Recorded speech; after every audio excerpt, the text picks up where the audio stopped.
many days in your life can you remember? As you grow older and lonelier, you remember more and more of them.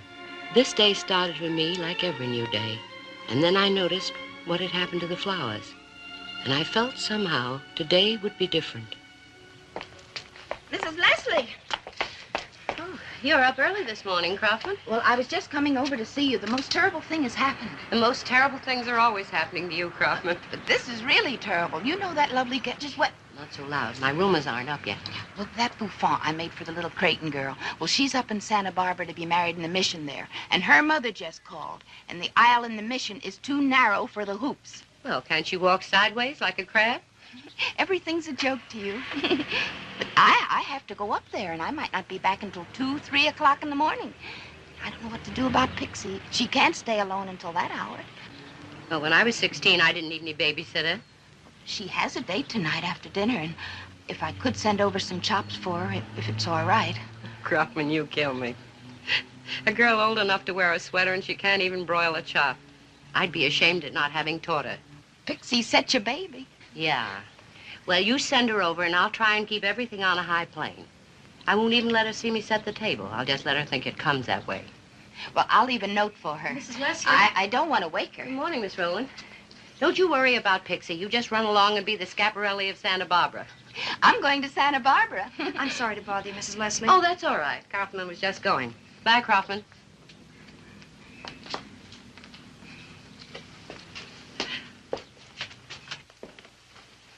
Everybody's up early today. The gentleman in the room next to mine, I think he's sick. He's been up checking for about an hour or so. Oh, well, why didn't you say that? Well, I said he was sick. But sick can mean anything. He'll get over it. They always do. But he sounds really ill. Appendicitis sometimes starts that way. Take my advice, Miss Rowland. Let sleeping dogs lie. And hangovers hang. But how do you know he has a hangover? The way he drove in here last night. Take a look outside. There's a tire mark across every flower along the drive. Well, aren't you going to go upstairs and see what it really is? Oh, I know what it is. I learned the hard way. People who play nursemaids to drunks are fools. I had a father who was one. Yes? Crestview 5, 4124. Oh, all right, just hold the wire, I'll tell them. The pools. Oh, Mrs. Leslie, is it for us? Yes, it's the hospital. They want you to come just as soon as you can. Tell them, please. We'll be right out. Is it about Karen, dear? Yes, dear. We've got to hurry. I gave them the message. They'll be over just as soon as they can. Poor man, I feel more sorry for him than her somehow. There's nothing can be done about it. Their daughter's had another sinking spell. The hospital doesn't think she'll last the day. It must be unbearable. I've never lost anyone. You get over it. Oh, I'm sorry, Mrs. Leslie. Oh, that's all right, Miss Rowland. You get over it. Eventually.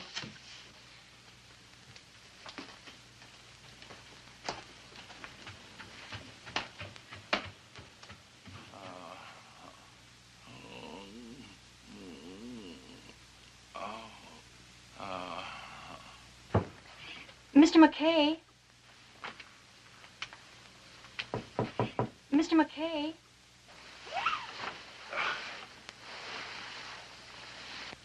Mr. McKay? Mr. McKay? What do you want? I'm Nadine Rowland next door. I want to help you. Have you got a temperature? Look, leave me alone, lady. I'll be okay. I have some tea in my room. It might help. No, thanks. No tea. I'll be okay now. Tea, I don't care for any, thanks. Maybe this will help. What time is it? Around 7:30. You're pretty darn nice. I'll have to do this for you sometime. Don't worry about it. It's been done for me. You? I wake you up? I had to get up early anyway.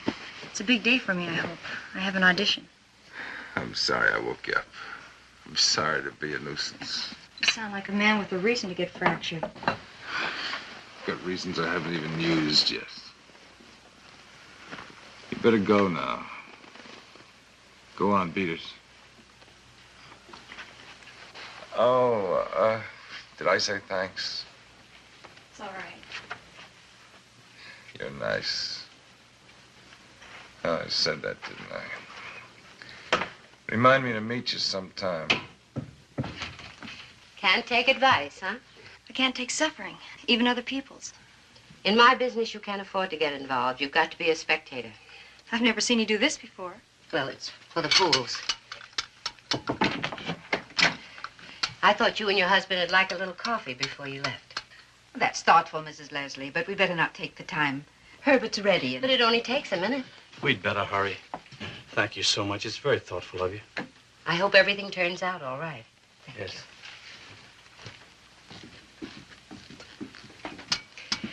Try and pour some of this down, Mr. McKay. I'll try. Black, no sugar and cream. And keep the door open.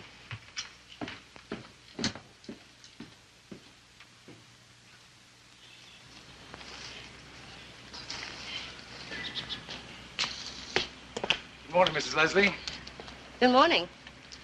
I brought the coffee cups down. Thanks. She's a nice girl, isn't she? Good instincts. I was in no condition to tell.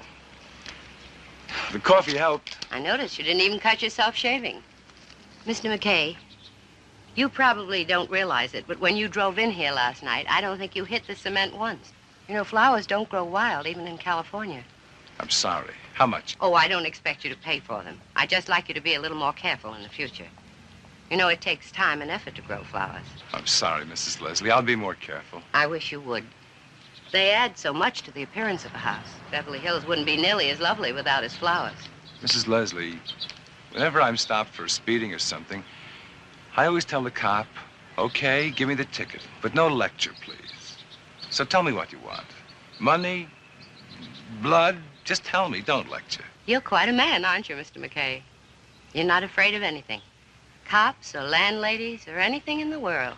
All I meant was... Okay.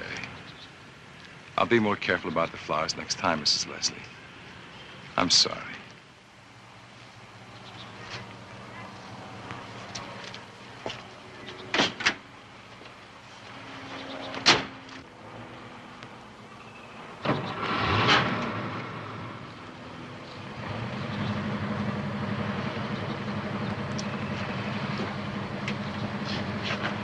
I'm watching.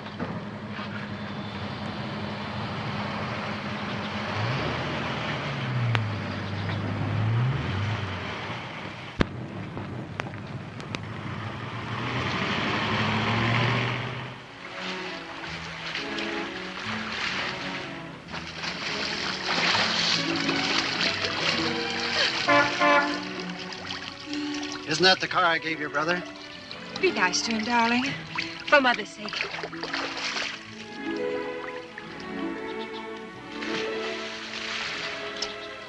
Happy birthday, Mom. Landy, I knew you'd come. I told Felice you'd come. What's this? Well, open it. Landy, you haven't said hello to Louis and your sister. Hi, Felice. Louis. Try and be more pleasant. This is aimez-moi. When you were in the perfume department, I remember that was your favorite. Oh, thank you, dear. Thank you. Nan, darling, where have you been hiding? You look fine, sis. Real nervous. It's just an expression. I wish you'd come back to live with us, Lanny. Louis is terribly upset about the way you ran out. I've never seen him so hurt. I'll see he gets a Purple Heart. Get the chip off your shoulder, Lan. Try and understand Louis. He wants to love you. He wants to help you. He wants.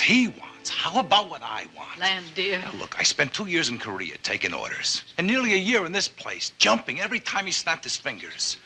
I can't play bridge and golf and Scrabble with him day and night and accomplish anything. I've got to work, do something.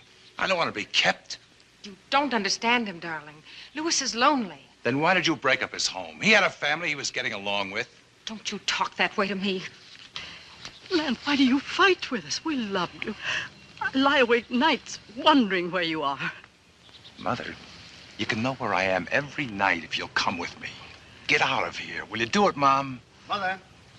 Mother. Yes, Louis? Lan, why don't you come up and see Mother's birthday gift from all of us? I bought my own birthday gift this year, thanks. With what? As long as you ask, I hocked one of those wristwatches you gave me. And how do you plan living after you've hocked all the other things you've gotten out of me? I don't like the way you put that. Things I've gotten out of you. Len, dear. When he's got his pockets full of pawn tickets, he'll come back here. But he'll have to change his attitude. Or do you want to start changing it now, son? Oh, come on, Louis. You bought my sister and you've got a mortgage on my mother. But you can't write a check big enough to get even a piece of me. I belong to myself. One of these days, I'll get your watch out of hock. Come by then and maybe get my mother out of the pawn shop, too. Come on, Mother. Goodbye, Mom. I'll call you.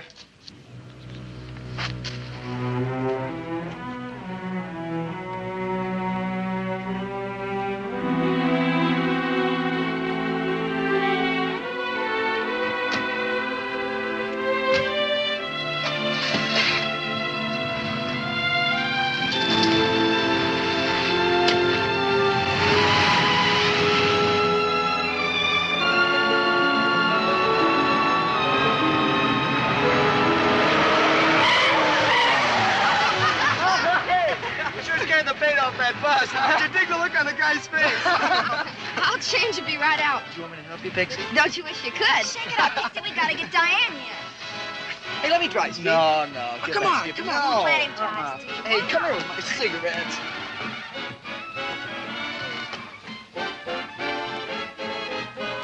Hey, how long is it going to take that creep? All she's gotta do is change her pants.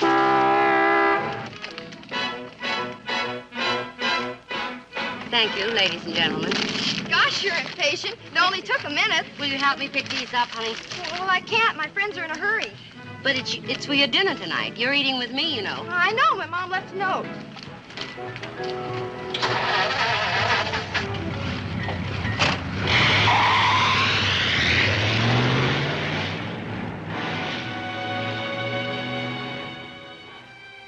Well, Mrs. Leslie, you sure rate high with a hot rod set, don't you?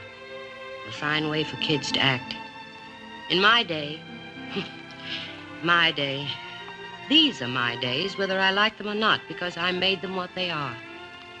When does a person start building her future? When did I start? How did I start? Daddy, let me stay out late, for tomorrow is our wedding day. Can't the baby kind of celebrate? Kiss the boys goodbye. Daddy, let me wear the mink. What's the difference what the neighbors think? Let the baby linger on the brink. Kiss the boys goodbye. And while I'm kissing them sentimentally, keep the liberal point of view, because I'm breaking it to them gently. That my heart belongs to you. So, Daddy, please remember this, that tomorrow starts a life of bliss. Let me show 'em what they're gonna miss. Kiss the boys goodbye, bye-bye. Kiss the boys goodbye.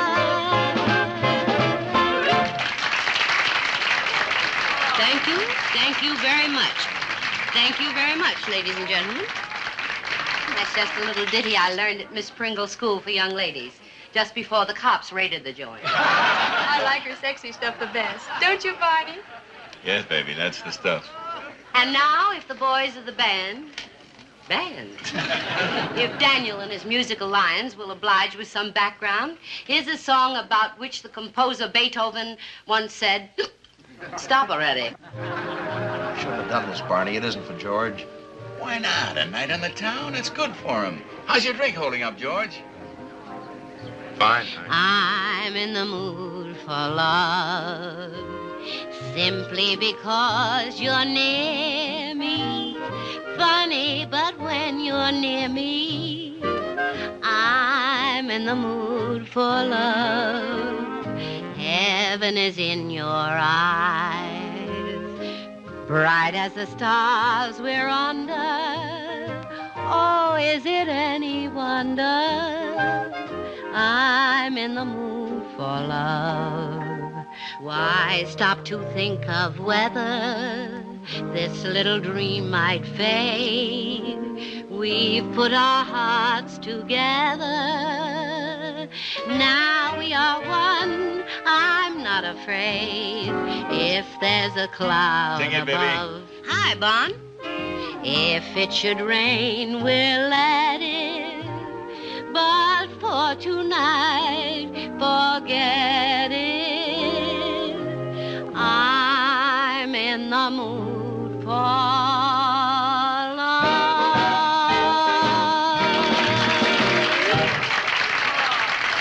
Baby, come on over. It's getting pretty late, Barney. Maybe we'd better call it a night. Oh, it isn't even 3 yet. What's the rush? You don't get to New York very often, do you, George? Often enough. Relax, Mr. Finley. George is a big boy. He can take care of himself. Well,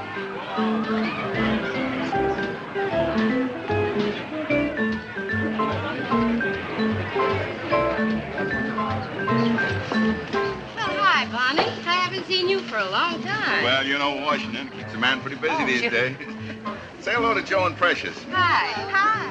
And may I present a couple of friends of mine? This is Mort Finley, Vivian Keeler. Mr. Finley? And this is George. Leslie. George Leslie, Vivian Keeler.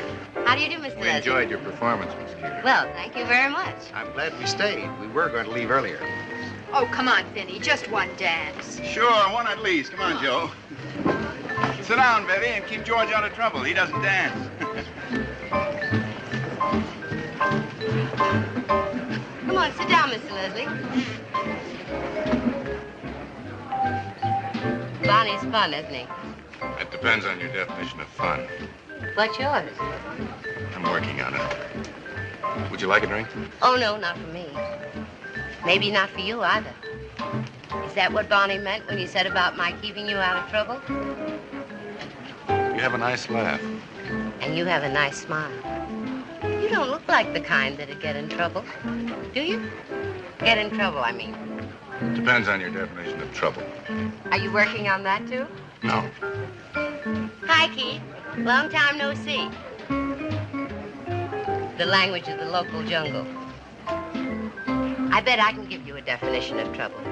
It's when you walk into a nightclub, one that you wouldn't have picked yourself, and suddenly some paper hat character starts toward you trying to get laughs to pay the rent with a big fat spotlight and a gleam.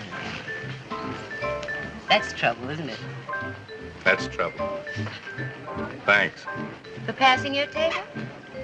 Oh, I wouldn't want you in the spotlight, Mr. Leslie. You give the place too much class. The boss doesn't deserve it.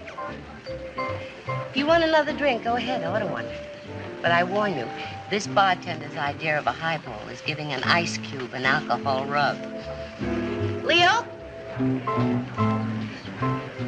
Class. That's a terrible word, isn't it?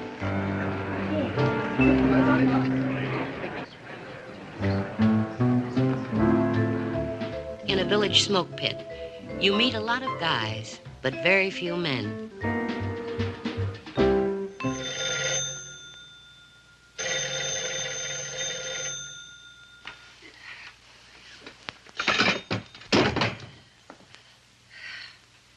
When you meet one, it's only natural that you'd accept a luncheon date the next day. Of course, it would be drizzling, and I couldn't get a cab. So I was a little late. Madame? I'm looking for a gentleman.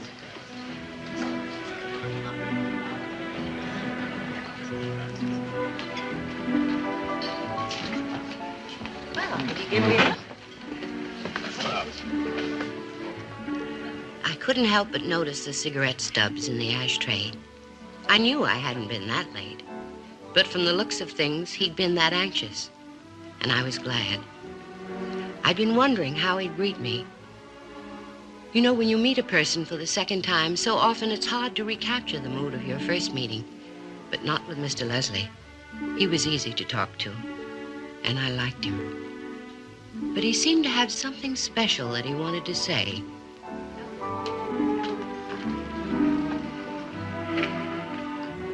Over coffee, he suggested a walk in Central Park. Oh, don't forget your book.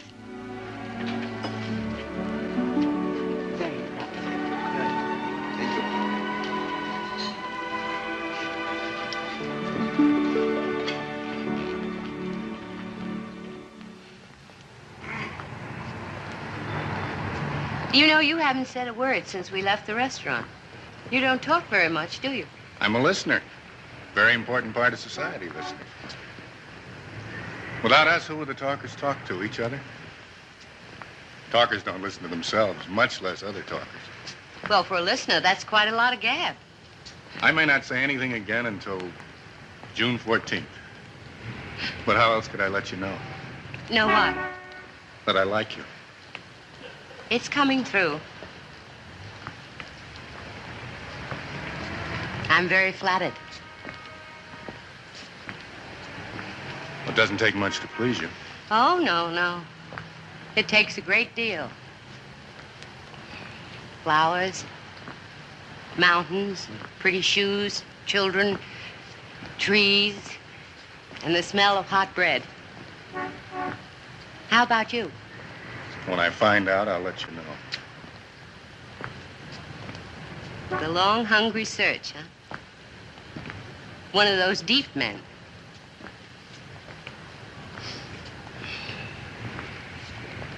You think there's going to be a war? There's always going to be a war. Why always? The long, hungry search. Man doesn't know what pleases him yet. You see how lucky you are, you know. The other night, a couple of soldiers came into the club.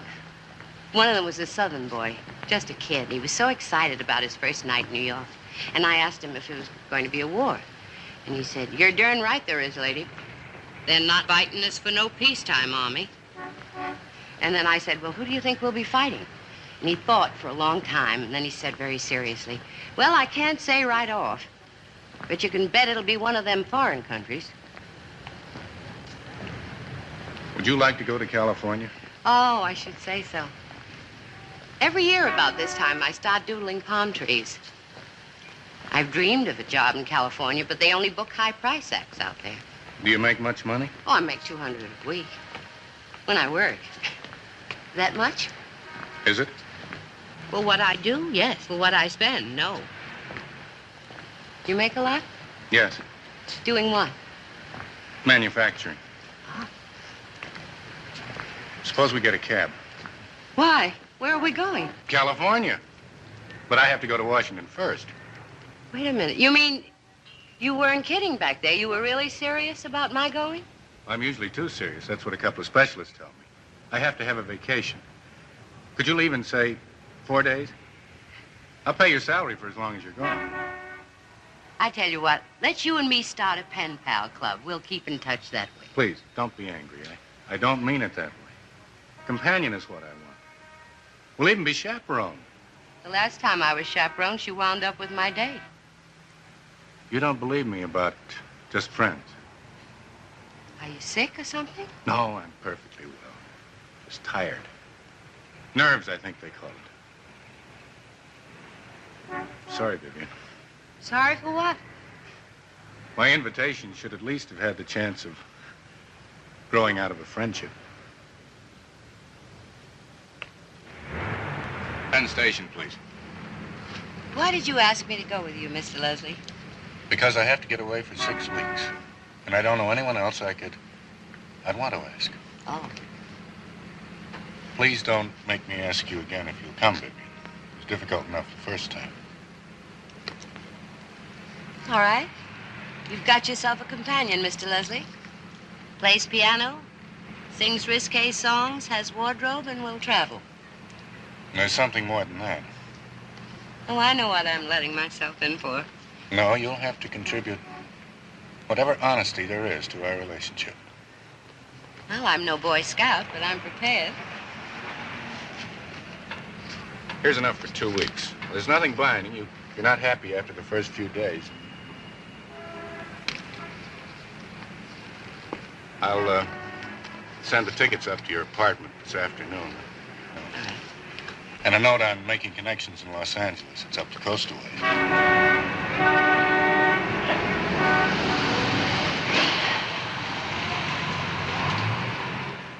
Well, goodbye to California.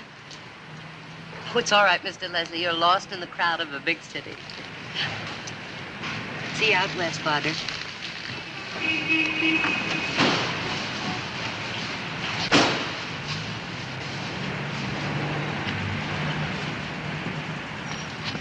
Mr. Leslie?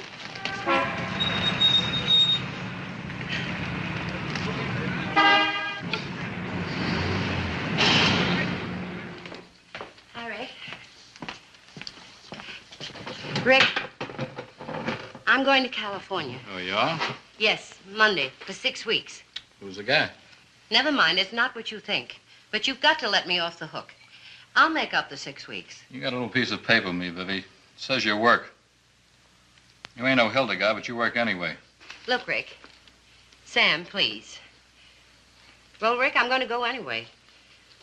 You'll find someone to fill in the 6 weeks, and when I get back... If you go, don't come back, because you won't be working here. You break a contract with me, you work no place. Ever. Follow me? Well, that's a chance I've got to take. You got a contract.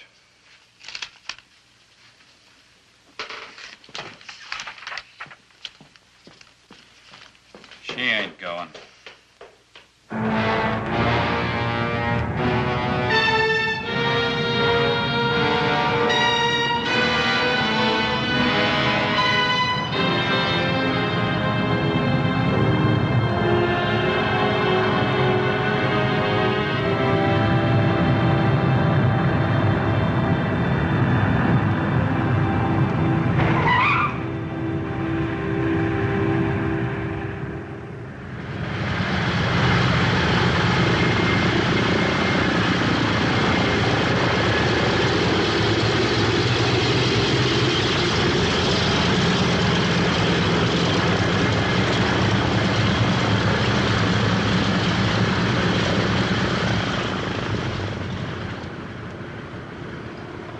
I wondered how I should act. I decided to let him make the ground rules.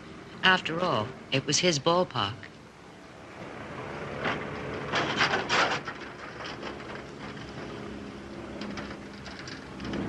Hi, I just came to make a delivery. You forgot this. Glad to have it back. Oh, you look wonderful. All tan? I've had nothing to do for 3 long days but lie in the sun and wait for you. So this is California. Santa Hilda. I never heard of it myself till 2 weeks ago. Jim, would you get the luggage, please? Certainly a well-kept secret. I thought it was going to be so lush. All palm trees. Maybe I should have been more explicit than just California. Either way, you were pretty certain I'd come, weren't you? I'm old enough not to be certain of anything. Vivian, this is Jim. He goes with the house. Welcome to California, Mrs. Leslie.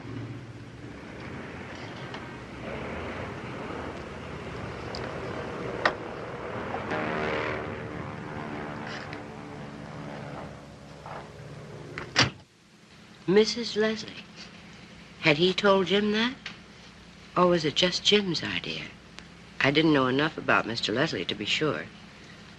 All I knew was that he needed me. And that was enough. It's longer this way. The Ocean Drive is nicer.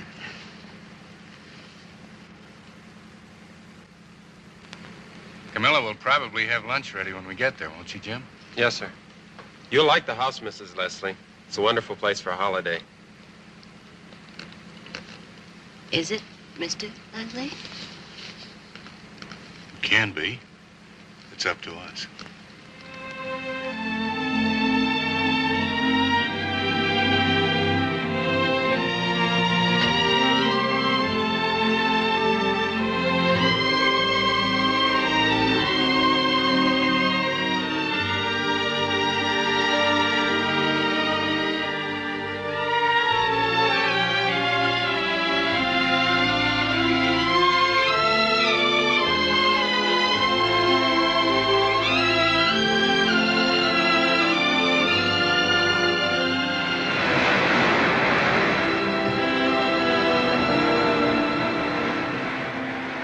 Beautiful, Mr. Leslie.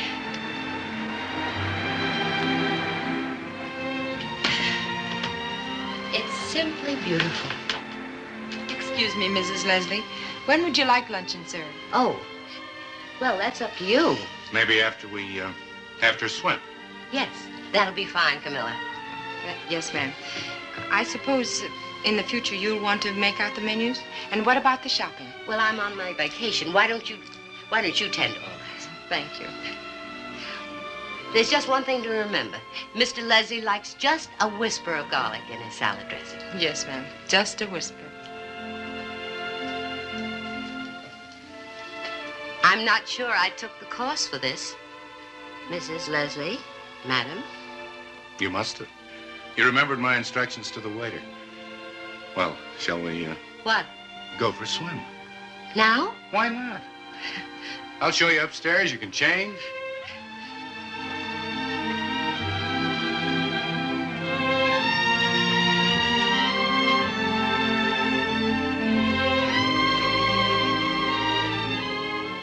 Well, that's my room. And this is the study, which I don't intend to use. And this is your room. My room. Oh, it isn't real. It can't be. It's like something out of one of those House Beautiful magazines. You know, let the sea be part of you. I'm glad you like it. I wonder what the poor people are doing today. I don't know whether I'm going to be able to stand this. You brought your bathing suit, of course. You were really serious about swimming? Why do you always question me? Oh, all right. I'll get ready. Meet you on the beach. Fine. Hurry.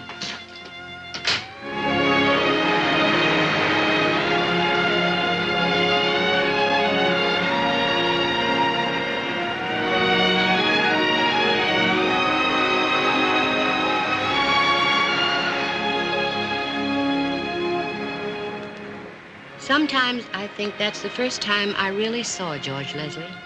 He was just a little boy, one of those poor little rich kids who didn't have anyone to play with.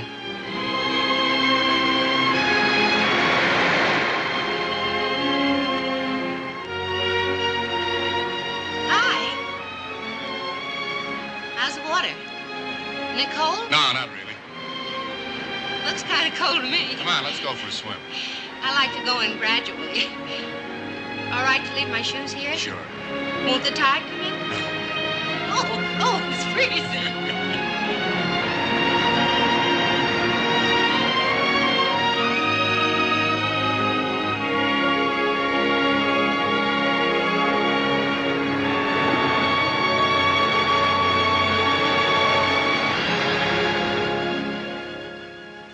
The nights are starting to get cool even down here.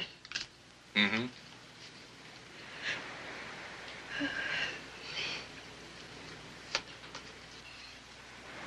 Somebody said about California, and it's true.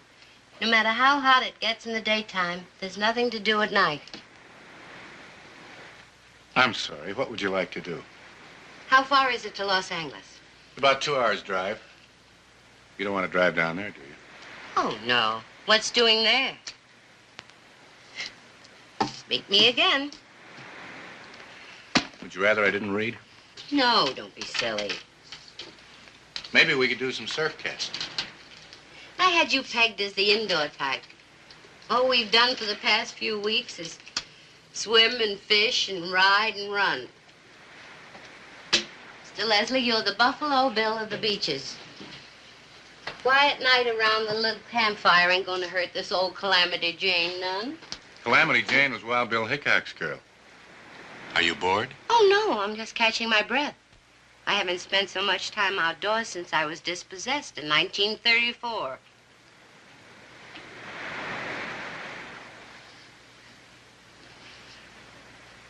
Don't you ever read about anything except the Civil War? It's been my hobby for 20 years.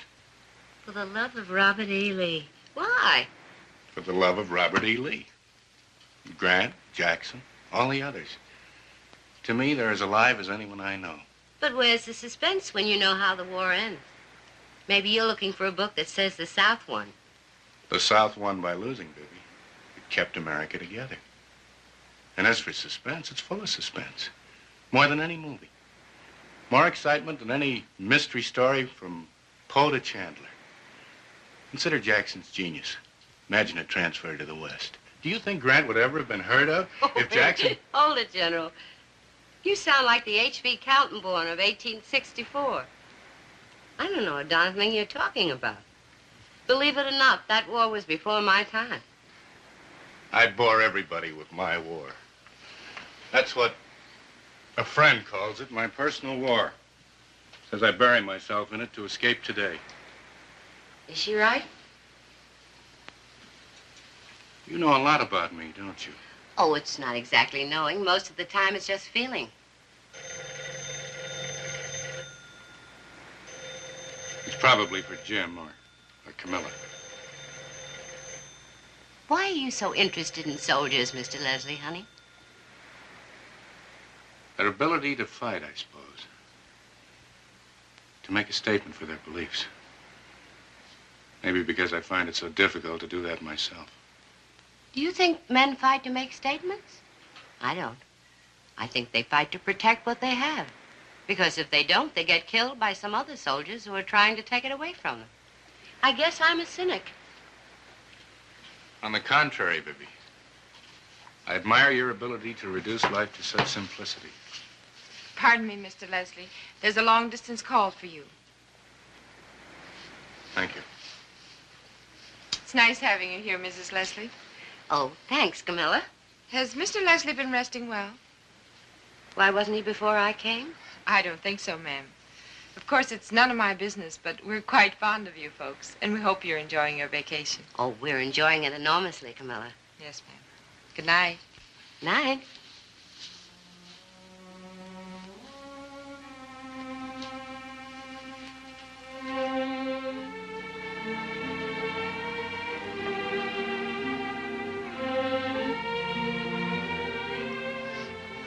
No, keep it. I'll get another one. Oh, no, you take it. Whew. I'm sorry, it's all this uncanned air. You're not going to bed. Oh, please. My eyelids feel as if they weighed 40 pounds apiece. All right, go to sleep. Have a pretty dream. Good night, Mr. Leslie. Good night, baby.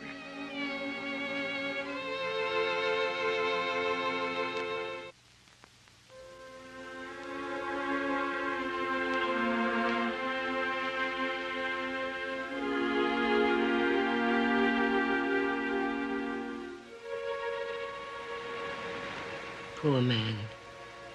What was bothering him? It was like that afternoon in the restaurant all over again. There was something on his mind.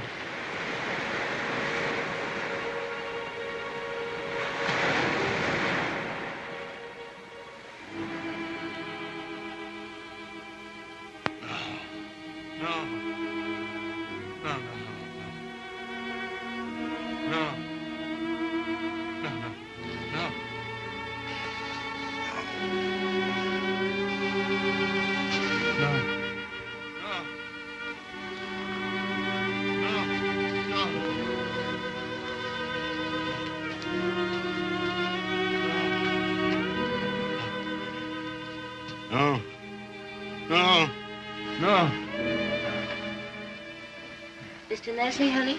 No.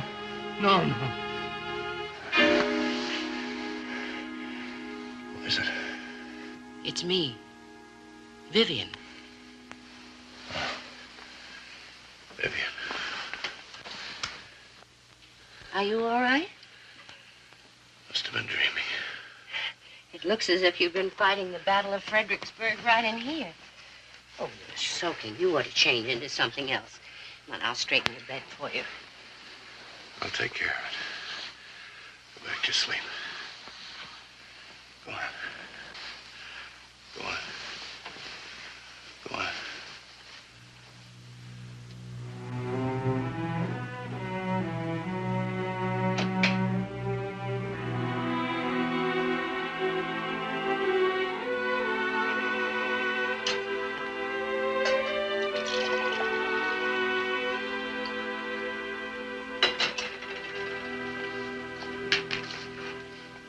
Oh, I thought you might like some hot milk. You're very good to me, Bibi. That's what I'm here for. Now, come on, sit down. Drink your milk.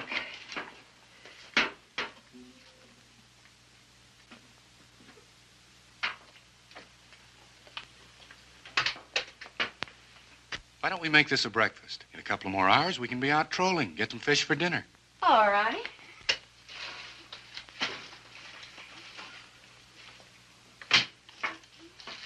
About that phone call this evening. Thanks for not asking any questions. One of your charms is your fascinating disinterest in everything about me that relates to the outside. I'm very grateful. Oh, I'm only human. It's not disinterest, but when there's something you want me to know, you'll tell me. I want you to know that I'm very fond of you.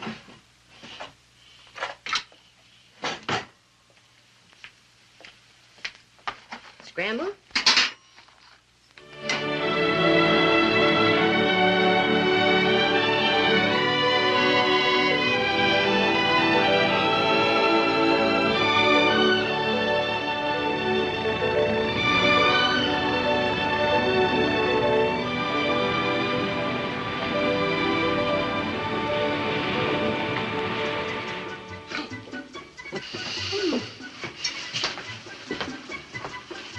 Isn't this better than eating home on Camilla's night out? Thank you. I've had so much fish, my stomach's going in and out with the tide. Have some wine.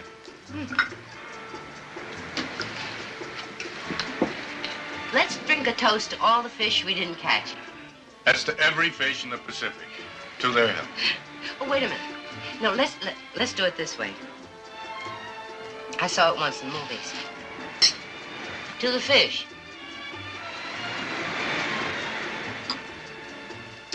Here's something I saw once. Go on. Go on, go ahead.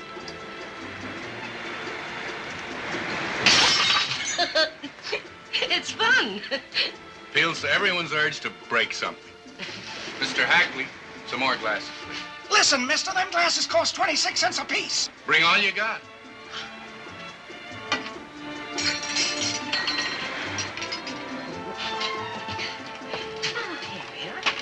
We're celebrating, Mr. Hackley. Won't you join us? Yes, come on, join us. There's nothing for me to celebrate.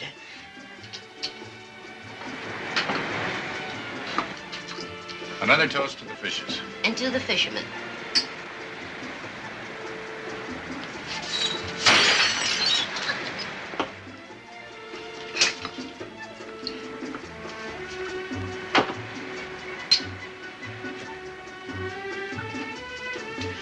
There ain't that much providence in bass dinners. You'll have to pay for them glasses. Now, look here. I know, 26 cents per glass. Certainly, Mr. Hackley.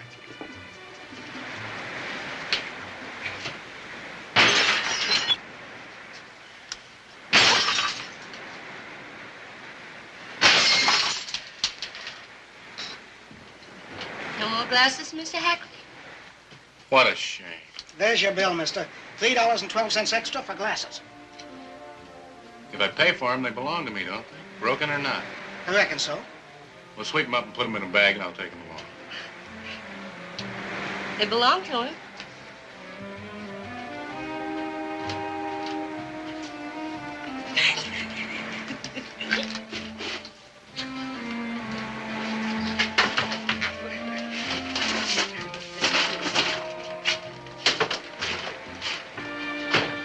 Mr. Hackley, keep the change. Oh, thank you, mister. And here you are. Would you mind telling me what you're going to do with that? We're yogis. We sleep on it. Come on, dear. Let's make our beds.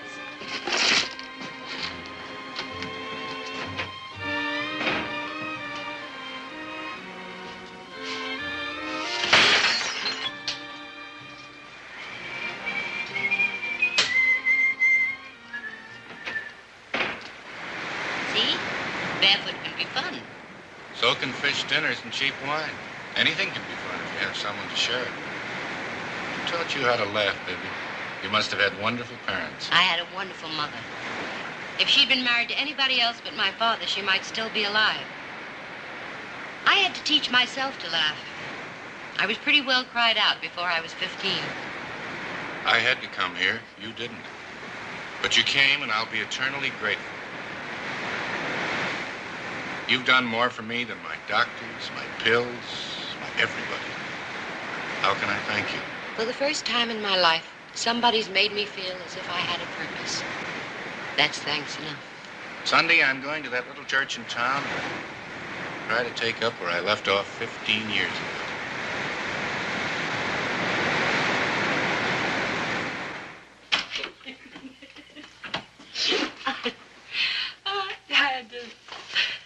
I just saw his face and I almost died. I think it's the funniest thing.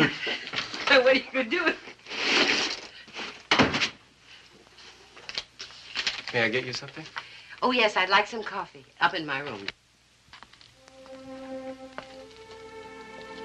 There was a long-distance call from Mr. Leslie, and I wanted to tell him not to answer it, at least not that night.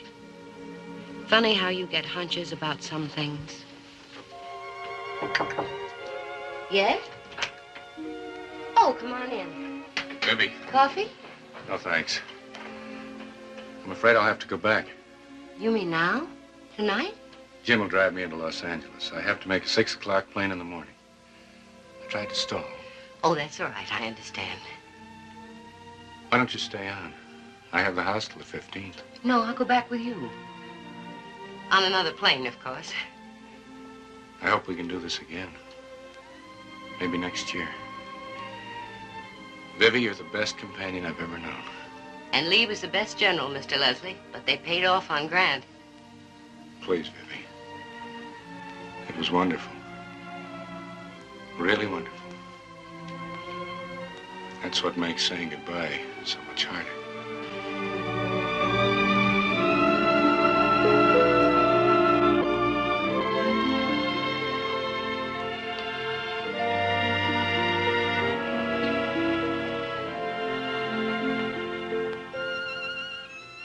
Yes, an engagement starts out one thing and ends up another, all right. This I hadn't expected. He'd given me less than 6 weeks. And I knew then that I'd given him all my life. Mrs. Leslie! Mrs. Leslie!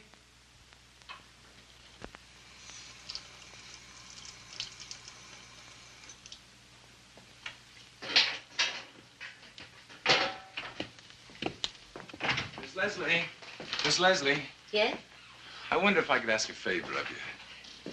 Nothing ventured, nothing gained. The piano in the living room. I was wondering if you'd mind if I use it this afternoon. That old thing? It hasn't been used in so long, I don't even know whether it's in tune anymore. But you're welcome to use it. I didn't know you were a musician, Mr. McKay. I'm not, but I can get an accompanist. Oh, you sing? I had no idea you were in show business. You don't seem like the type. I dance. At least I'm trying to. Ballroom stuff. Anything to make a couple of bucks. Oh, well, dancing's nice, too. I used to love to dance. Well, now, we'll see how this sounds. We usually rehearse at my partner's house, but her mother's sick today. If it's out of tune, we can use a record player. Sounds all right to me. Sound okay for you? Oh, my partner's no Paderewski. He won't mind. Hi. Hi. Oh, don't you look nice, Miss Rowland? You know Mr. McKay, don't you? Hi. I did tell you to remind me to meet you sometime, didn't I? Now we've met. Again. Aren't you going to be late for your appointment, Miss Rowland? I'll get a cab at the corner. Maybe I can drop you off. Oh, thanks, but I'm going to Hollywood. Well, I'm going to Hollywood myself. Well, it's the least I can do after this morning. All right. Why don't you go through the kitchen? It's shorter. Good luck. Thanks. See you later.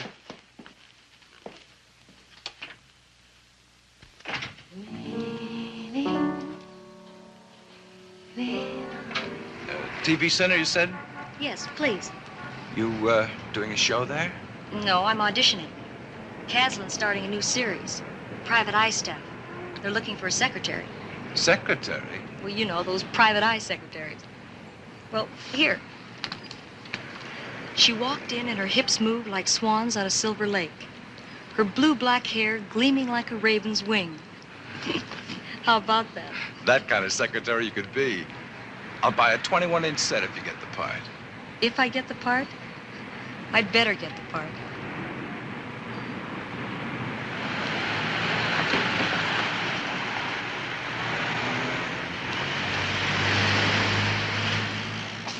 Thank you so much, Mr. McKay. Let me know how you make out. Good luck. Hey, McKay. Hey, Fred, what are you doing around here? Agents can't sell talent to television? And speaking of talent, who was that? Oh, she lives at my place. It's a rooming house. Yeah, sure. What's her name? Nadine Rowland. Say, Fred, remember that act I was telling you about? We've got it in good shape now, I think. Good enough to show. Nadine Rowland, sure. Used to hang around with Gillis Kemp. Real crazy dames, kid. What happened to her? Gilly's got a penthouse on the Strip. Say, when do you think you can have a look at it, Fred? At what? My act. Oh, anytime you say, kid, if you bring the Rowland doll along. Really? How about this afternoon? No, make it tonight. Okay. There's a room at the house we can use. About 7:30, okay? Yeah, 7:30, 8. Just be sure Rowland's there. Oh, she has an agent, Harry Wiley. Look, I ain't always an agent. When the sun goes down, believe it or not, I turn into a man. Okay. I'll phone the landlady. If it's all right, I'll call you. I can't promise you nothing. Don't forget Rowland. Oh, I have to get this part, Mr. Wiley. I've just got to. It means so much. You just relax, honey. Relax. You'll be fine. We know you can act, don't we? I'll be in the control booth with Mr. Castle. All right, Mr. Rowland. Stu Harkness, please. Miss Rowland, this is Stu Harkness, your leading man. We're ready any time now. All right, now let's not worry about your moves. Just the lines. Stu, you're at the desk, please. Miss Rowland, you'll make an entrance. All right, stand by, everybody. Stu, take it. What's the deal on Corpel, Wiley? We'll talk about him later, Mr. Chasm. Let's look at Miss Rowland now, huh? Was that a shot? Nobody's popping champagne this time of day, sweetheart. The Gringo mob. They sent a torpedo to rub you out. Oh, Big Joe, you gotta get out of town. Blow this bird before they blast you. Nobody blasts. Let's have a close-up on the girl. Yes, sir. Sam, remind Lorene to get another note off before I leave for the Springs. Big time. When Big Joe takes on a caper, sweetheart, he sticks till it's cracked or it cracks him. Look, Big Joe, I'm only a secretary, but I got a nose for trouble. Reminds me of that girl who did the Glow-Mo commercials. What was her name, Sam? Oh, yeah, Farrell, that was it. Did commercials and drove a big convertible. You still driving yours, Jay? Oh, I traded in one of those little foreign cars to race around town in. We get our jollies at Joe's. Never mind about Lorene. I better call New York direct. Mr. Chasm, what about the girl? She's not the type. Oh, you big blind bat. Can't you Cut see it. I'm nuts about you? Okay, kids, thank you. Wrap it up, boys. Chasm, you're missing a bet. Rowland looks the part. She can play it, I tell you. Tell her what you want. Let her try it again. If she had it, it'd come through to me, Wiley. I want a whole woman for this part. No starlet stuff. All ankles and chest, no heart. Your girl's fluff, that's all. Just fluff. Sam, get a hold of that Farrell dame. Maybe she can play it. Reminds me of this Rowland kid.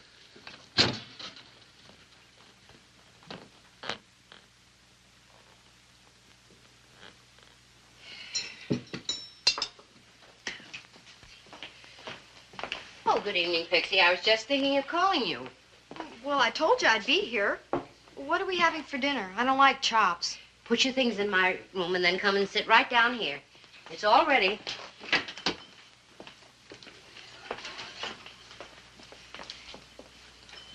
How was skating today? All right. Yeah. Nice cold roast ham and a nice big salad. Such a warm evening. Sit down, dig in. I'll get you some nice iced tea. I don't like tea. Iced tea? Well, milk, maybe. Milk? Come on, sit down anyway.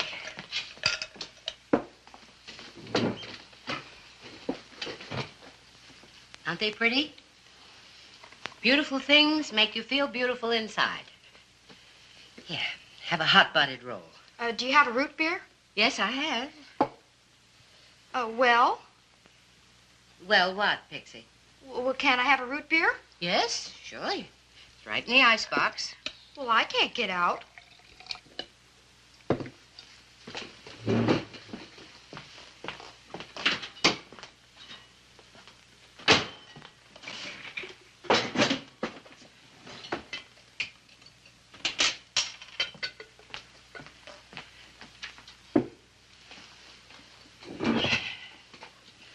Glad. You haven't eaten anything, Pixie. I guess I'm not hungry.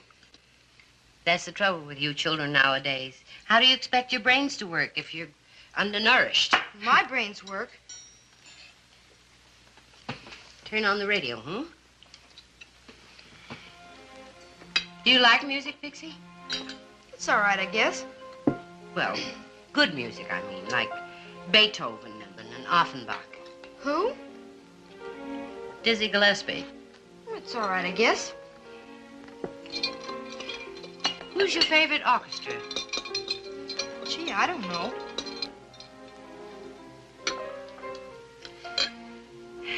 Certainly is warm tonight.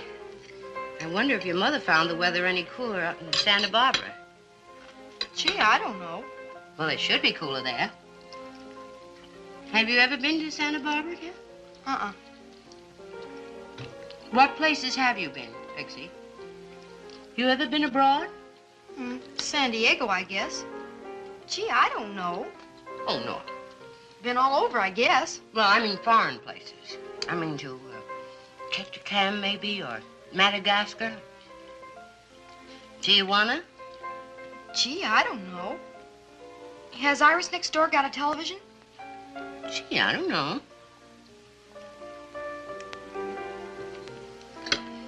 Iris's little baby had measles. Did you ever have measles, Pixie? Gee, I don't know. Measles are unpleasant. So itchy, you know. They're very unpleasant to have. Well, I better change my clothes before the kids come. But I have strawberry shortcake for dessert. Berries make me break out. Can I use your shower? Yes, Pixie, you may. It's in the bedroom, right through there.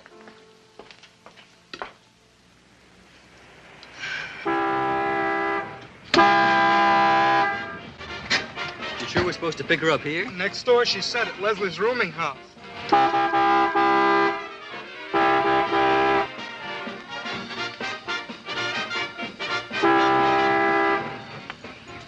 Here comes the creep now. Good evening. I'm Mrs. Leslie. Where's Pixie? I said my name was Mrs. Leslie. Hi. I presume you're Oswald Fogelmeister. Hello. I'm Buddy Boy. How do you do, Buddy? Now we're introduced, aren't we? We're supposed to pick up Pixie. Yes, I know. Who's the devoted couple in the back seat? That's Diana and Paul. They're going steady. Oh, at least. Don't they ever come up for air? Hey, Tyrone, put on the brakes. In my day, people only acted that way with the shades down, the lights out, and the neighbors away for the weekend. What's with her? Hey, where's Pixie? We're in a hurry. Yes, I see you are. She's not joining you this evening. What do you mean? Pixie's not coming with us? Not tonight. I bet she's not even there. Who does that old queen think she is, anyway?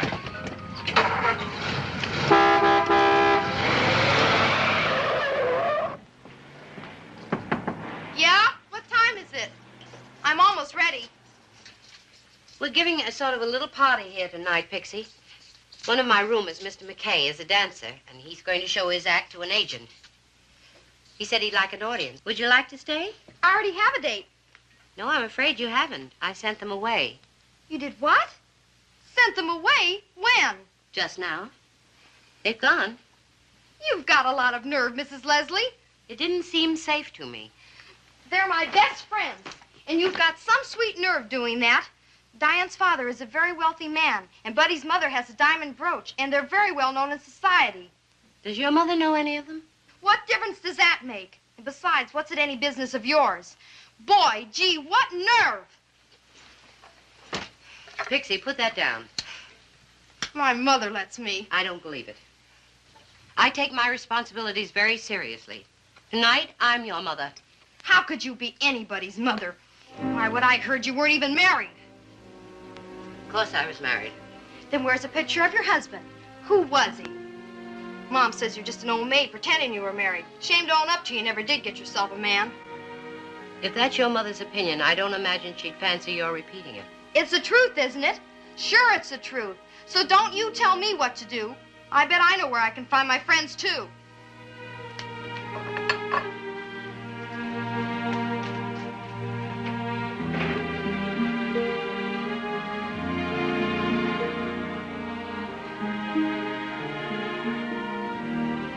Go on, Pixie. Go on, run, find your friends. I won't stop you. You're right. I'm not your mother. I'm not anybody's mother. How could I be? I'm not anybody's anything. Because once I ran, too. All the way to California. The years since I'd seen him hadn't been too easy for me, thanks to Rick. He blackballed me in the clubs around New York, and I'd had to pick up club dates wherever I could. Jersey, upstate, the island, one-nighters, anything to keep going until Mr. Leslie's phone call.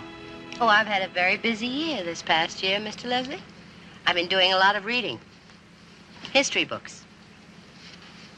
Ask me anything you want to know about William Lowndes Yancey. Where he was born, when he died, anything. Go on, ask me. Bibi, you astonish me. You mean you really enjoyed reading about him? Of course. Well, if you like that, you'd love Corporal Cy Clegg and his part. Written by Wilbur F. Hinman, late Lieutenant Colonel, 65th Regiment, Ohio Veterans Volunteer Infantry. I read it. Read it? You memorized it.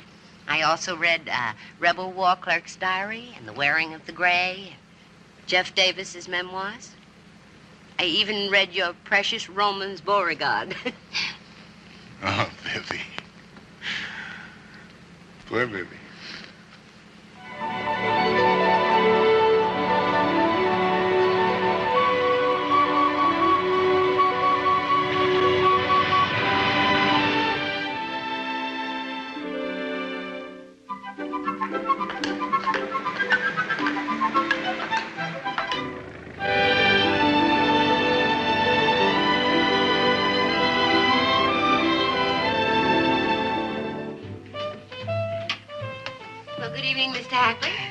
Good evening.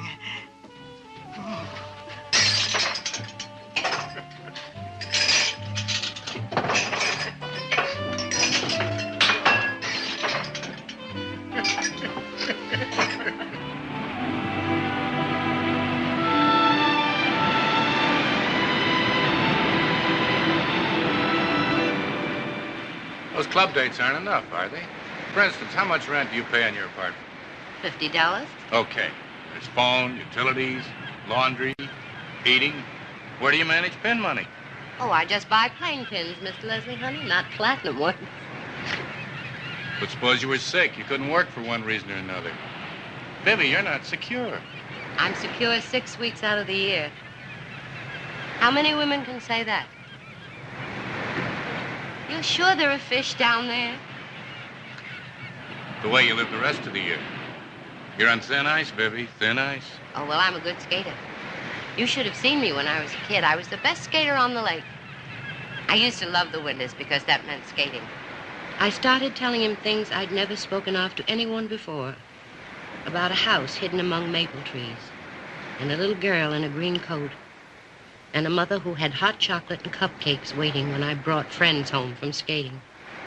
A woman who made her house behave like a home, and taught her only child that good manners were the backbone of civilization. I told him how Mama died and left me with him, and the women he'd brought home until I couldn't take any more. And how I'd finally left with one of them to wind up singing in third-rate hotel ballrooms.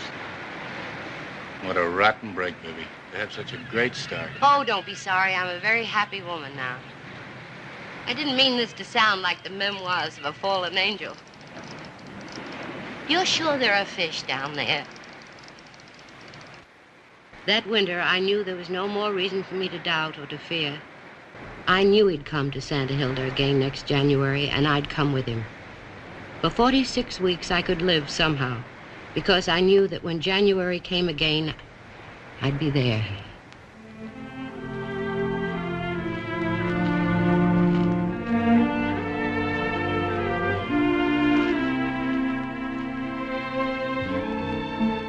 Goodbye, Bibi.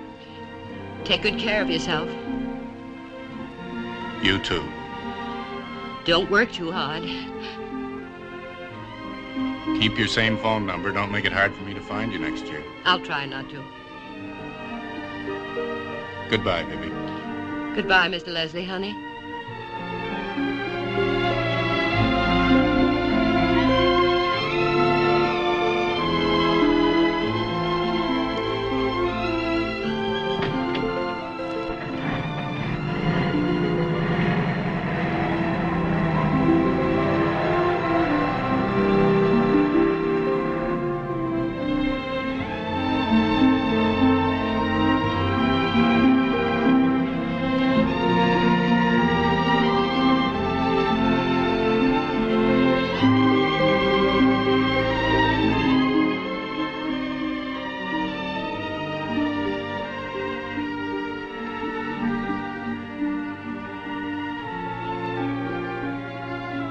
The note said, "You told me you had pin money, but not enough for platinum pins." There was something else, too. About that, the note said, "Hold this for an investment. If a rainy day comes, it's nice to have an umbrella."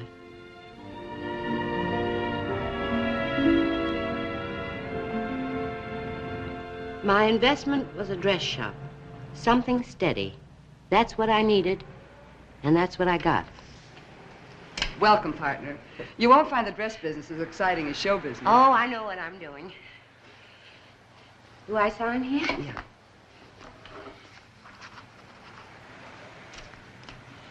How do I start? Well, first off, you better get yourself some flat-heel shoes. Those things will ruin you. Oh, don't worry, I will.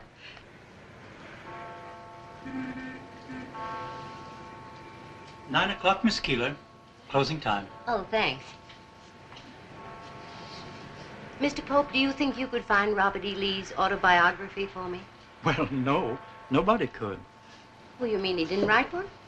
General Lee lived his life so that he had no need to explain or apologize. That's nice. That's really nice. Will you charge this to my account? And when the Jellick book comes in, you know, the Diary of the Civil War, will you let me know? Of course. You puzzle me, Miss Keeler. Are you writing a thesis on the Civil War? That's the nicest compliment I ever had.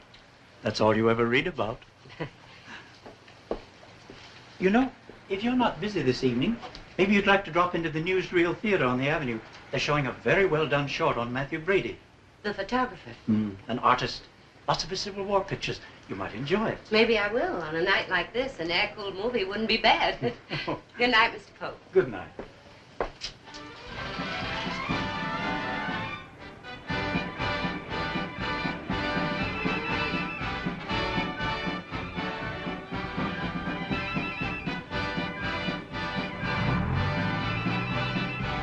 Marines are used to being ready, and the 0 hour means United States Marines over the side with their long-awaited chance against the Japs. Marine paratroopers renew the Corps' watchword, the first to fight. Amphibian tanks are part of the amazing equipment these sea soldiers will carry with them. The Devil Dog Drive of Bellow Woods, the magnificent fight and bravery of Wake Island. America is on the attack. Speed on, Marines. This United Nation hears your call. Forward. In Washington, the President adds another agency to the official family, the Committee for Aeronautical Production Coordination. Chosen to head up the vital CAPC, upon which rests the future of Allied air power, is one of the nation's most brilliant air minds, George L. Hendersall. Hendersall, a farm boy who wanted wings, flew in World War I and emerged to build the mighty Hendersall Aircraft Corporation, originators of the new Army experimental jet. His wife is the well-known one-time flyer Evelyn Bronson, famed for her books on air exploration, and the daughter of the late Senator Jonas Bronson, one of the earliest exponents of air power. Both sons, William and Jonathan, are majoring in aeronautics at Cornell University. Mr. Hendersall will move the entire family to Washington to fulfill his appointment, including McDermott here, who is the son of the famous fella, and will be right back at home.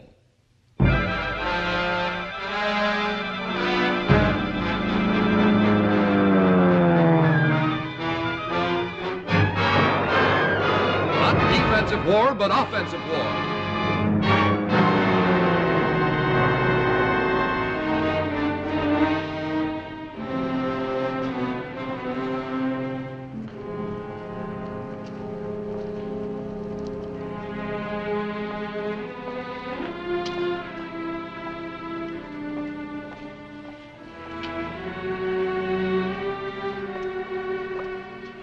Not since the night Mama died had I felt such panic, such terrifying loneliness. Now I've seen her. So what, Keeler? I kept asking myself. So her name is Evelyn, and she's a woman of distinction. So what? I'll tell you what. Evelyn's husband said to another woman, "You're the best companion I've ever known." You don't even know that stuffed shirt Hendersall with his money and airplanes and family. You know a Mr. George Leslie, a fellow who lives in California and goes fishing. He did live in California, but now he's got a big job, a war to win. He won't be back. But you've got to go on living. Survivors have to find a way to survive. And you always do.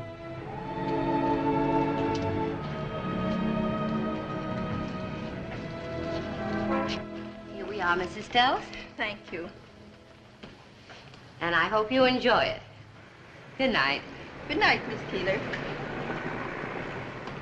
I'm running. Have to catch my train. You don't mind, Vivi. Before you close, you've got Miss Sims in there. King and Keeler. That's right. Come on in. When did this happen? Almost a year ago. A very attractive store. You call them shops, don't you? Is it paying? We're making ends meet. I don't like this glue, Miss Keeler. Let me try on that back lace, please. Yes. Yes, certainly. What's wrong, Vivi? I've wired. I've tried to reach you by phone. I've written. What's the matter? Don't you want to go out west this year? Is there someone else? Yes, me.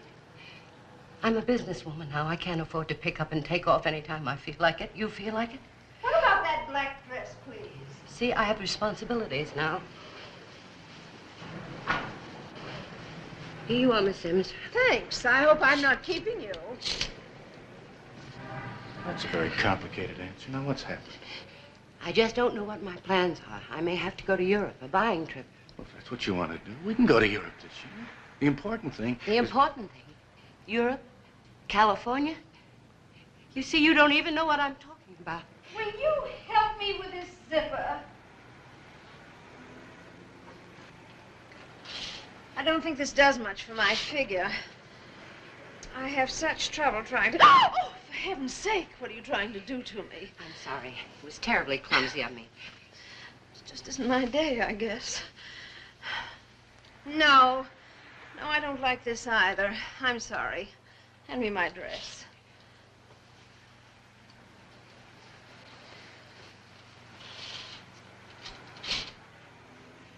I'm glad you came by, though. I have some business to transact with you. Business? You would have had it before this. I just didn't know where to get in touch with you. Here. Please take it. And here's a check. By this time next year, I ought to be able to return the balance. Good night, Miss Keeler. Let me know when you get some new things in. Yes, I will.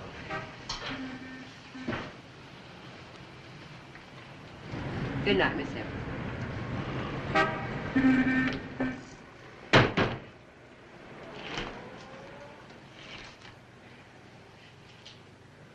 I didn't want diamond pins from you or money. I didn't want anything. I'm ashamed to death of the money I took from you when I first went down there. Now you're ashamed, you mean?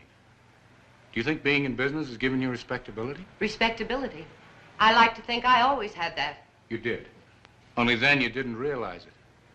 You were in love with me, so you went to Santa Hilda. Has that changed?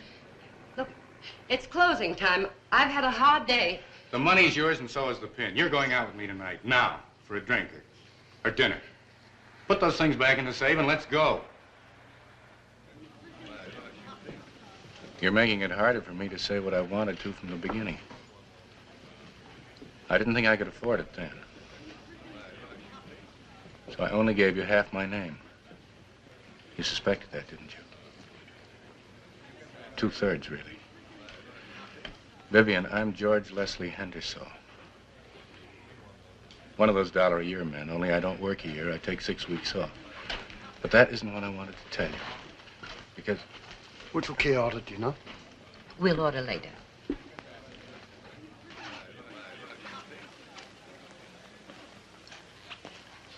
"20 years ago, I married a woman because her family could help me. I told myself then that you had to put emotions aside to be a success. So there was no emotion in my marriage. No love.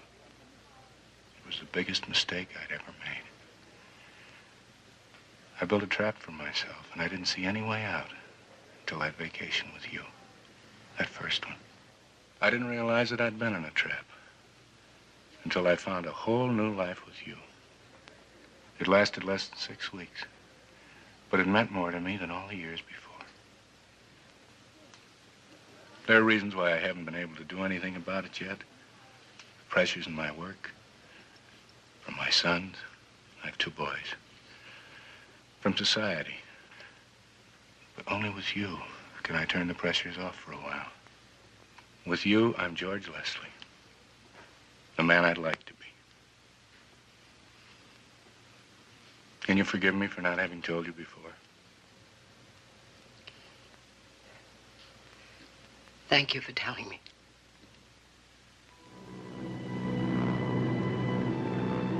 It was just what I told myself last spring. I don't even know George L. Henderson. He was George Leslie, a fellow who lived in California and went fishing, and I needed him because he needed me so much. That year, Jim was being drafted into the Army. We drank a toast to him.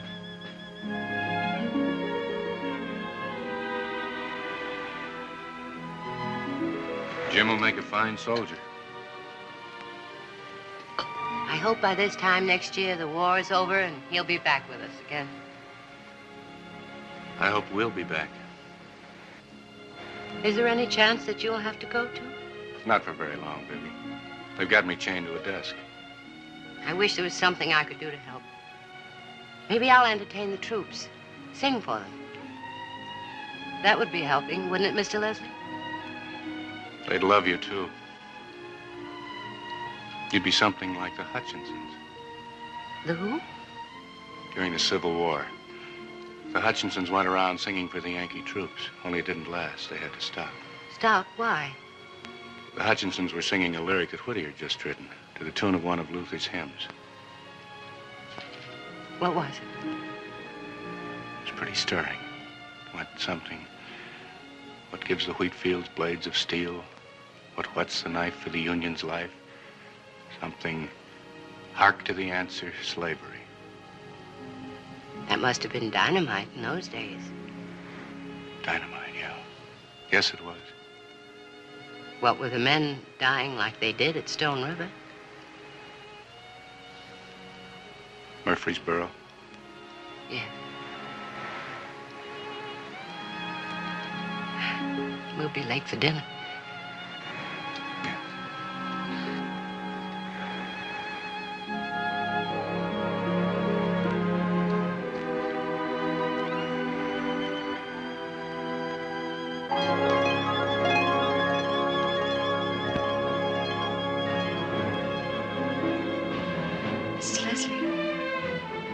Mrs. Leslie.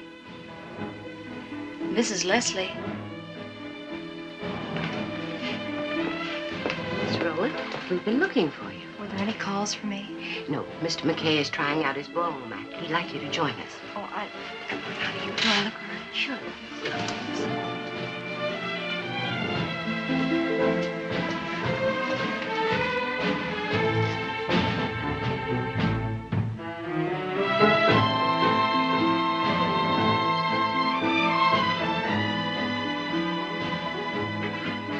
This is still the first number.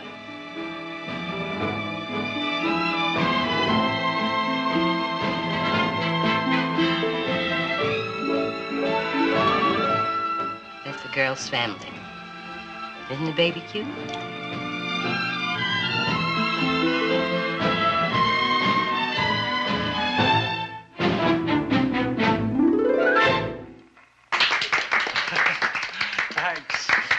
Thanks a lot. Before we get into the next number, I'd like to explain to Miss Rowland here that this isn't our regular music. Our pianist had a job tonight, so we're just using these records. And now, the mambo.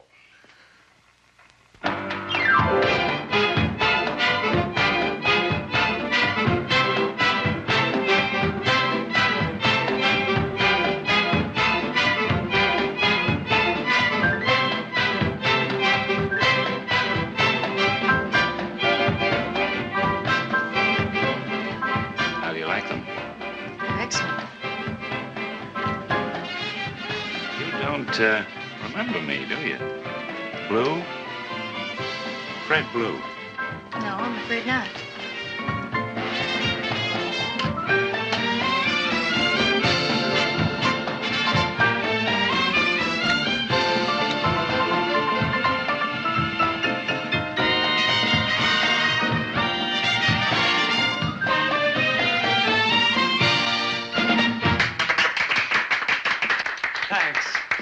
Thanks. You're all very kind. And now, if we can get the verdict from the foreman of the jury. I met you a couple of times with Gilly, what's her name? Miss Rowland, this is Mr. Blue. He's an agent. We have business to talk about. Wait a minute. I got business to talk, too. This kid's got a lot on the ball. You didn't know who she was? One of the most popular chicks in Hollywood. Whatever happened to you anyway? You just sort of disappeared. I'm living here now. Gilly's knocking him dead. Got herself a penthouse. I don't figure you for a joint like this. How about we drop up to Gilly's for a drink? No, I'm afraid I couldn't. Miss Rowland, you haven't met Mr. McKay's partner. Well, how about the act? Can we get to that? Now, let me have an answer, Fred, an honest one. All right, kid. The dame's okay, but no class. You got class, period. Honest enough? Maybe we showed it too soon. Maybe it needs more work. What are you trying to prove anyways? 9 million guys a year try to break into show business because it looks like a soft touch. It isn't. You got a soft touch, your brother-in-law. Why don't you get him to open you up a men's haberdashery on the Strip? Anything, kid, but don't dance. Thanks a lot, Fred. I figured it might be worth your while. Yeah, it should have been. Well, see you around, kid. How do we get out of here? Right this way, Mr. Blue.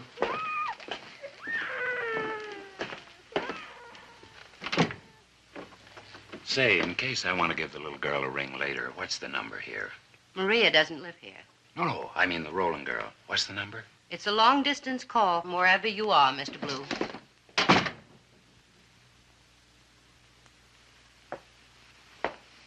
I guess this is a day for turndowns. I know just how you feel. Happened to you, too? Like the man said, that's life. What do you say we go somewhere? Have a drink, a real ball. Yes, I'll go change.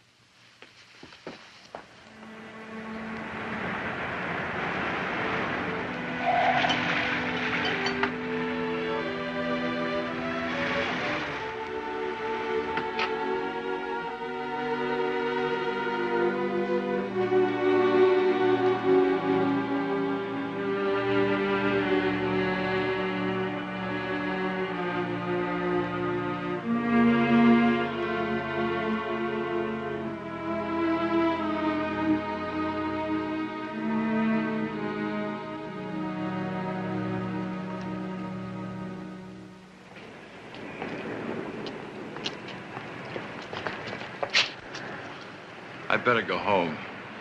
Shall we? Would you like me to drive? No, I can handle it. Get in. Are you sure? Get in.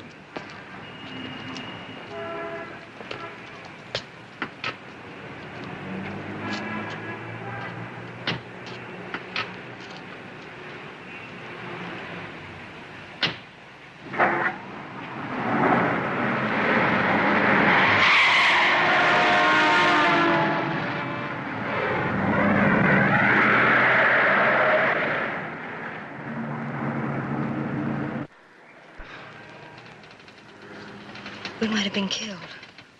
If a drunk driver kills himself, it's not a bad day's work. I might have killed you. Are you all right now? I think so. I don't recommend that as a way to sober up. Are you sure you're sober? Dry. Dry as a bone, so I can't be drowning. If I'm not drowning, why is my whole life passing before my eyes? Why don't you relax? Have a cigarette. It's been quite a day. Quite a day. The things I found out. Important things? Very. I've nothing to offer an audience. I have no talent. I've nothing to offer anyone. Everyone isn't an audience. You must have a lot to give a lot of people. You just have to know who and what, that's all. Hello, Nadine. Hello. Nadine. Nobody's name is really Nadine, is it? I don't know. Maybe not. My real name is Alice. Now, that's a name a guy could say, "Hey, Alice, are my shirts back from the laundry yet?" You couldn't yell like that at a woman named Nadine. It doesn't fit very well, does it? Nadine, The chauffeur's using the station wagon, so you'll have to take the town car. Now, that fits. I guess I had that in mind once. I went to a wedding last week. The bride's parents gave them twin station wagons for a wedding present. One was marked his, the other hers. I'm not kidding. That's the gang I've been trying to keep up with. You look as if you belong to the twin station wagon set. I've got 81 bucks in the bank. No, 51. I wrote a check for a bottle of A. Mémoire for my mother's birthday. That was today, too. It's been quite a day, Alice. I haven't been called Alice in 4 years. It sounds refreshing. You drive, will you, Alice?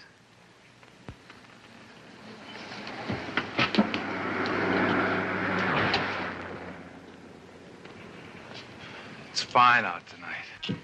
Cool and kind of sweet. Would you like to walk a little?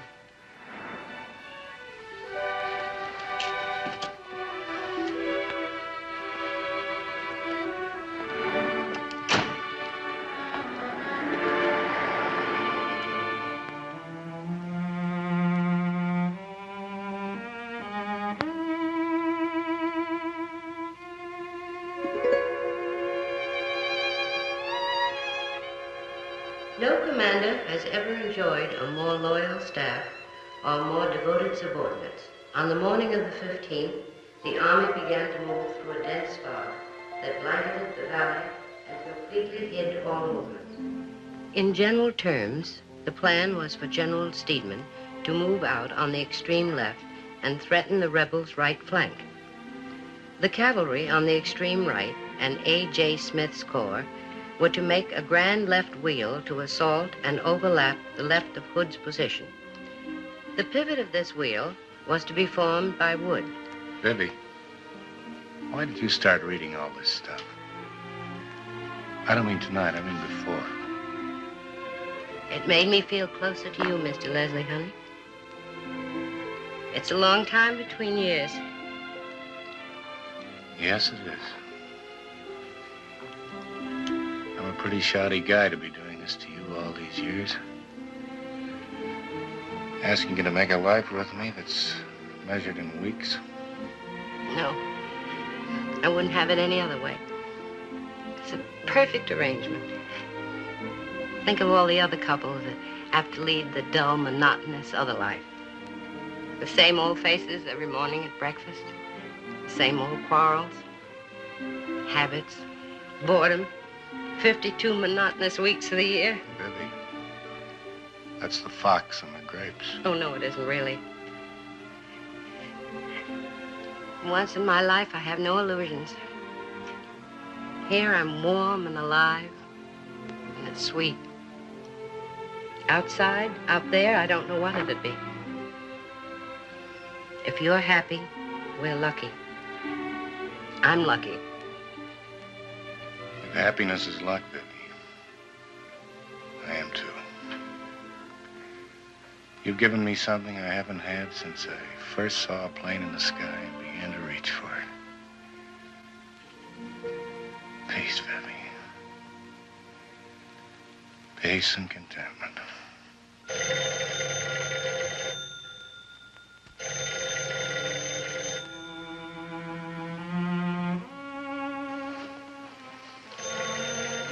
Kamala was still here. We could pretend that was for her. Sometimes I'm sorry you gave Washington your number. Can't they win a war without you?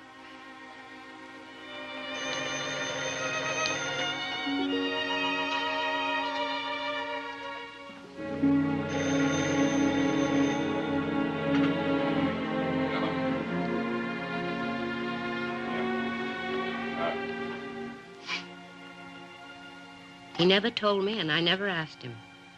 It wasn't necessary, because when he came back from that phone call, I knew he'd have to leave.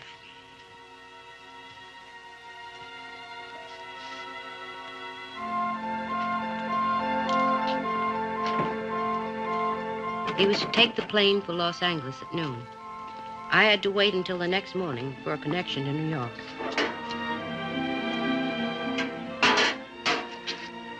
Well, I guess that takes care of everything.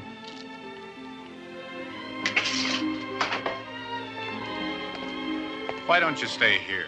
That hotel in the village isn't much. Oh, I couldn't, not alone. But you love the house so much. I can see the way you took care of it this year. You're quite a hand with the house, Vivi. You ought to have one. Am I, Mr. Leslie? Definitely.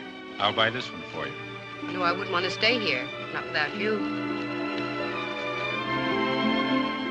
And we're never coming back. I know it. I just know it.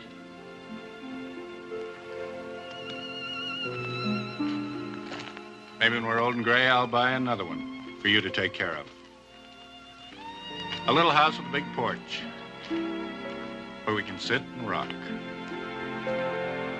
I guess the goodbye was tossed away pretty casually. But I had my choice between that and screaming.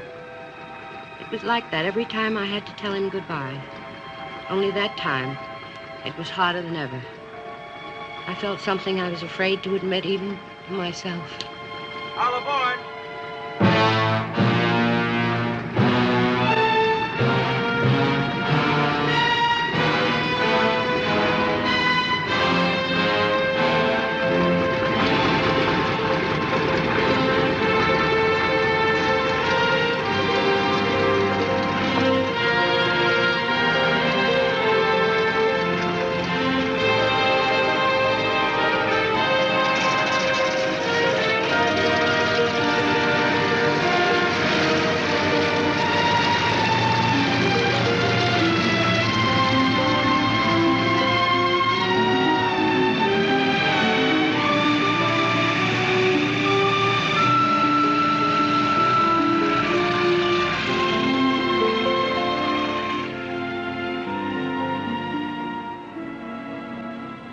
Goodbye, Mr. Leslie. Goodbye, Mr. Leslie, honey.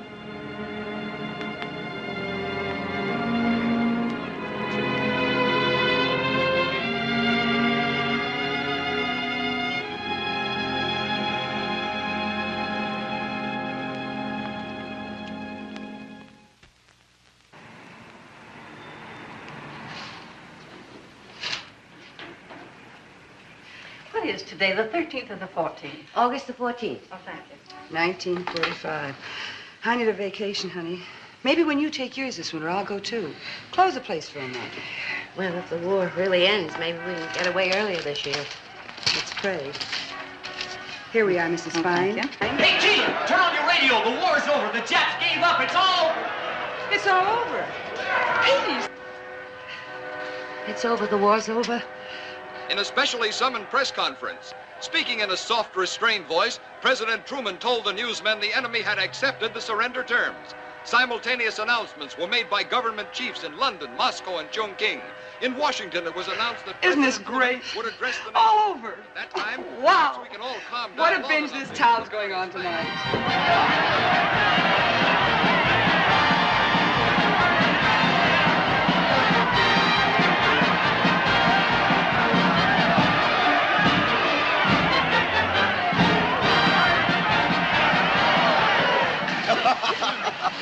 We're collecting kisses for victory, sweetheart. How about a kiss, huh? Fire away, General.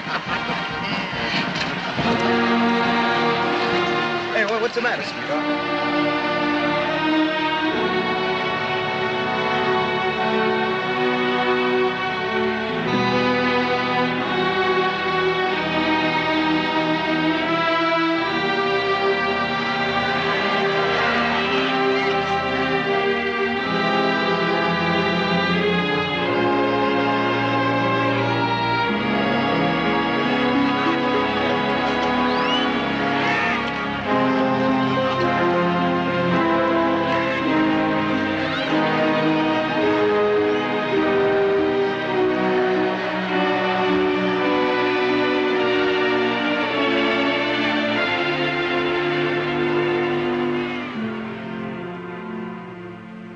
Quite know how to begin this, Miss Keeler.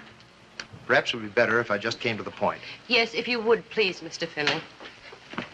I'm not only the Hendersall family lawyer, but I was also George's friend. For a long time, I was aware of his somewhat unconventional relationship with you. I can't pretend that I approved. After all, those years in California were dangerous years for George. if not for you. Please, why am I here? Why did you send for me? My instructions are to say to you, perhaps it would be better if I read it. With this money, you're expected to buy yourself a house. It is not known what sort of a house was discussed or promised. If the value of these bonds is insufficient to fulfill the promise, please state now what you would consider adequate. I'm obliged to say to you that these instructions come from someone who wishes to be known only as Evelyn. And now may I go? But you haven't determined the value of these bonds. Oh, it's more than generous, I'm sure. Thank you. Well, if you will, please, just sign this when our business is concluded. It's a release. A release? That you'll make no claims on the estate. Make no trouble. George Leslie's estate? How can you make trouble for a memory, Mr. Finley?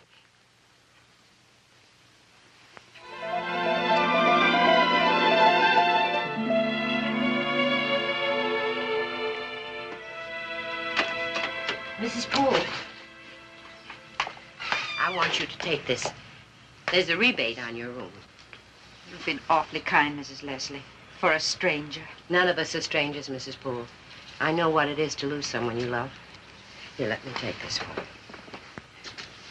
You're sure you have everything? All your things? Oh, yes, thank you. Mr. McKay helped us earlier. Mr. McKay? Yes, he was going away, too, and packing his car. He drove off while we were still loading. I hope he didn't owe you any money. Oh, no. No, it's just that you would have thought... Oh, well.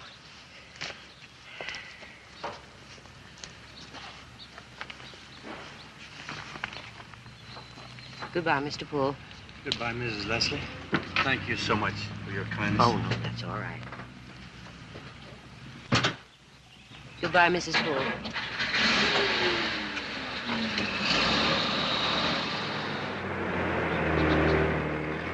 Mrs. Leslie? Oh, good morning. Could I ask a favor of you? Surely. What is it? You certainly are beaming. You look as if you'd swallowed a gallon of sunshine. Wouldn't you if you were about to be married? Oh, no, isn't that wonderful? You hear that, Pixie? Miss Rowland's getting married. It's time somebody did around here. I hope it's somebody awfully nice. He's the nicest person that ever walked out of a dream. Honest, if you knew Lan, you'd... Lan? Mr. McKay? Yes. Last night we discovered we've been looking for each other all our lives. We tore ourselves away from each other at 4 this morning. I'm sorry we're giving up our rooms. This is our wedding day. We're driving to Las Vegas. I don't think you'll find him there, honey. What do you mean? Had he been drinking last night? You know what I told you about drinkers. When they're drinking, they're apt to say anything. But he was sober. Well, he's not there. He's packed up and gone. You can see for yourself.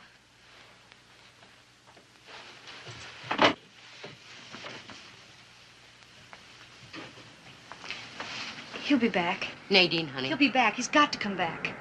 Listen.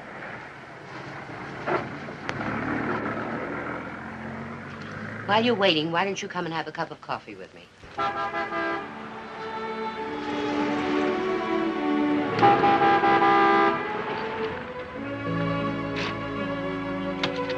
Alice! Lan! Lan! Oh, I knew you'd come back. We better get your clothes. We're leaving right away.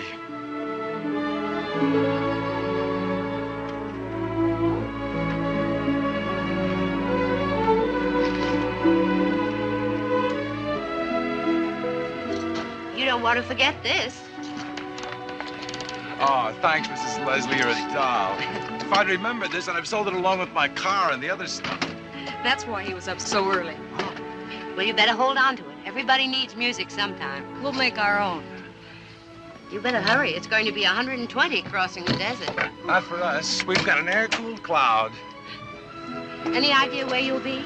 Any place I get a job I can be proud of, like driving a truck or pumping gas. Will that make you proud? It sure will. Both of us. If that sounds a little silly, it's because you came in at the end and don't know the beginning. I can guess. Alice? I bet you can. I'll bet you know exactly how we feel. Hey, you know something? I'll bet you are an awfully pretty girl. Before we go, do you mind if I kiss you goodbye? You kiss your bride. Hello.